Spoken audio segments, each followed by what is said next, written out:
சேரனக்கா சொன்ன மாதிரி நான் உன் வயசை யோசிச்சிருக்கணும்.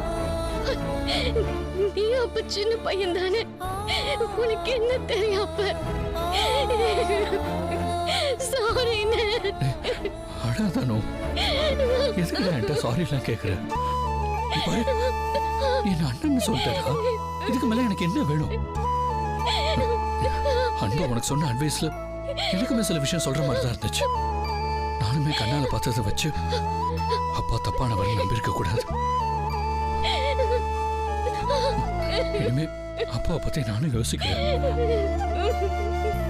இங்க பாரு, நீ அழக்கூடாது, சரியா?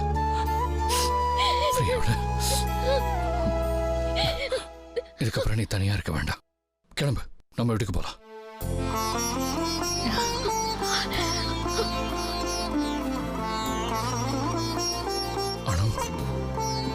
எனக்கு சேரனை பிடிக்காதுதான். அவன் மேல எனக்கு கோபம் இருக்கு. அது மாறுமான்லாம் எனக்கு தெரியாது. ஆனா ஒண்ணு அவன்கிட்ட இருந்து பிடிச்சிட மாட்டேன். சேரன் வந்ததும் அவனும் நம்ம கூடவே இருக்கட்டும். நான் உனக்காக வீட்டுல பேசுறேன்.